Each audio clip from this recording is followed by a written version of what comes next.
Zack Snyder's Justice League is now streaming on HBO Max, and today I watched all 4 hours of it. Of course I was going to review this. I just didn't get a screener for it. I decided to watch it with everybody else when it went live on HBO Max. So let's talk about it. All of you probably already know the history of this film. It was a very troubled production. Joss Whedon came in to change some things around, ended up changing a lot more than perhaps we initially thought he did. There was a CGI mustache and all kinds of interesting things. And after a lot of campaigning from the fans and stars and Zack Snyder himself, he was finally able to release his vision onto HBO Max, unencumbered by studio interference and in 4:3 aspect ratio, which some people don't like. I love. It looks beautiful. Like, I really prefer that tall image that clearly was made for IMAX presentation. It felt really unique. A lot of directors film their movies for IMAX in that aspect ratio, but they don't release that aspect ratio on Blu-ray. Even when they do, it's not exactly IMAX, like the Mission Impossible Fallout Blu-ray, for instance. The black bars go away to a 16:9 image, which still isn't quite IMAX, but it's something. I would love if Brad Bird would release an IMAX version of Mission Impossible Ghost Protocol at home, but he has said that he doesn't think that that's going to look good at home. And for some people, they may hate it. I want to see the full frame. I don't care if I have to watch it on a 77-inch screen in my basement, which is where I would watch it. I want to see that image. I want to see the full image shot, regardless of where the black bars show up on my TV, which is why I'm very happy that Zack Snyder maintained the 4:3 aspect ratio. I think this movie looks great. And even though I certainly didn't hate the 2017 Justice League, I found it very mediocre and I've never wanted to watch it again, and I haven't since seeing it. This film is infinitely better. Zack Snyder's Justice League is a deeper, richer version of a film that we only saw parts of. And having seen his version of the movie, I can confirm that all my favorite scenes from the Joss Whedon version are actually Zack Snyder's scenes. It's very eye-opening to realize that the best scenes were Snyder's. This movie also improves on some characterization, namely Cyborg. Cyborg actually feels like a fleshed-out person in this movie. Quite a bit of characterization has been given to him. I won't get too much into spoilers, but you see what goes on in his mind.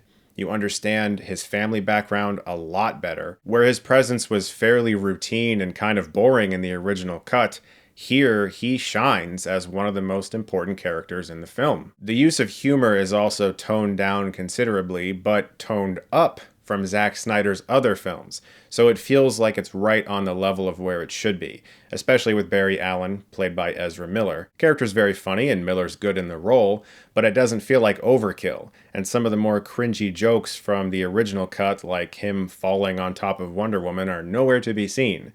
Batman's awkward humor, also nowhere to be seen. The movie feels so much more cohesive, and surprisingly so. Like, honestly, I'll be completely upfront. I wasn't really looking forward to watching this. I like Zack Snyder a lot. I don't like all of his movies.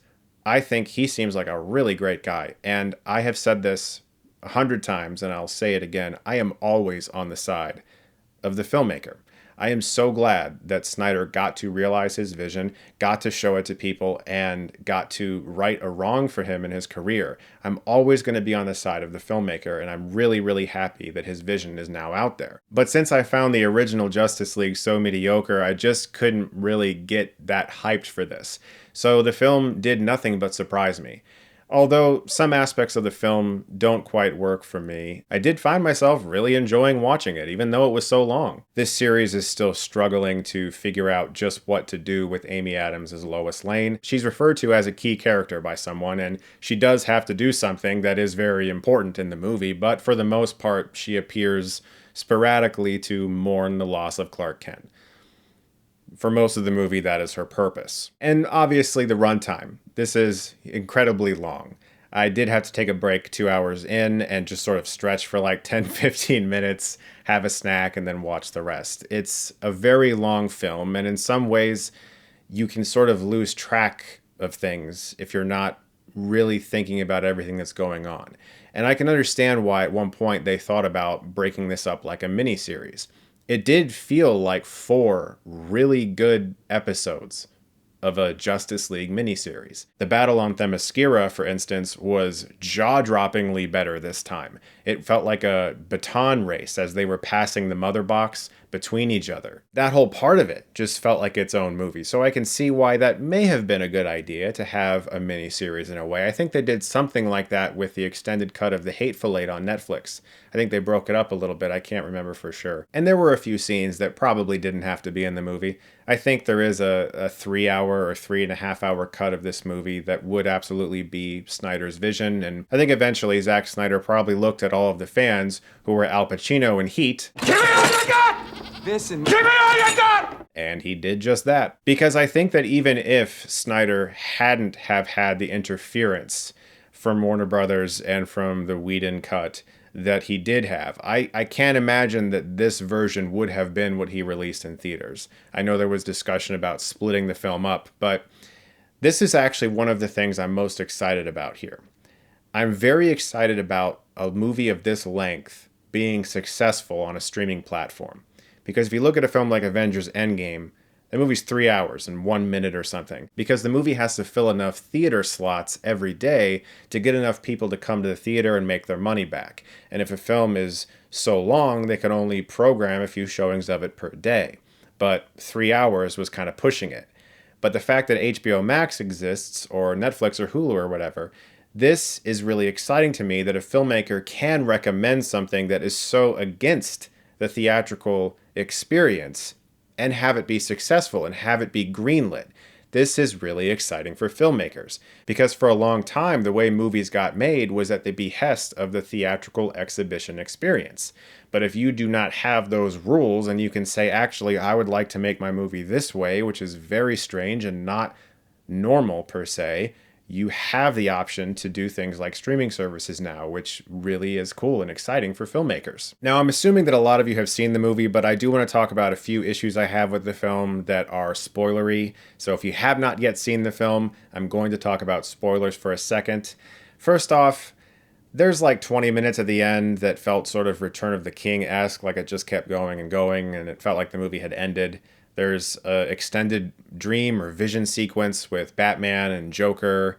And while the conversation he had with Joker was certainly more adult than I was expecting, the fact that it was a vision or a dream and the unsure nature of whether or not we'll even see that come to a head in the future, it felt very tacked on, as did the Martian Manhunter scene, which again, look, it was cool to see that character, but the revelation that he was Martha Kent and then later he comes back again, it felt sort of like it would have been a more exciting reveal to just see him visit Bruce Wayne at the end, to see him for the first time after that scene with Lois. And like I said, it was cool to see that character meeting at the end with Bruce Wayne, but I don't know if it really needed to be in the film.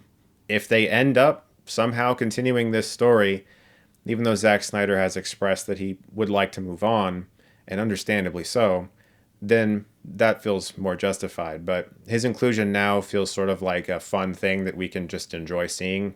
I don't know that it was necessary for the movie, but at the same time, do you guys ever just watch a movie and you're like, yeah, I enjoyed watching that? And then if you review movies like professionally, if you feel like you have to somehow talk negatively about it, and maybe you just don't feel like it. Right now, I just don't feel like it. I'm glad that fans got to see this. I'm glad that Zack Snyder got to release the movie he wanted to make. I'm always going to be on the side of filmmakers. There's a few things about the movie that didn't sit right with me, but honestly, I enjoyed watching it and I'm going to give it a B+. As I said, this movie could only surprise me, and it did. It was considerably better than I thought it was going to be, and even though there are still some bigger, larger-than-life things that don't always emotionally connect with me, there's some song choices that felt a little bit out of place, I'm just glad that the film is done and that Snyder got to do his thing. That's really inspiring to me, that a filmmaker could come back after everything that he went through and just finish his movie. Like I said, I wasn't really hyped to see it, but I'm glad I did. And I'm even more excited about what it could mean for filmmakers in regards to streaming services and the differences between how you can make a movie for a streaming service or for a theater, and how much more freedom you have. Guys, thank you so much as always for watching. Look forward to more reviews very soon. And if you like this, you can click right here and get Stuckmanized.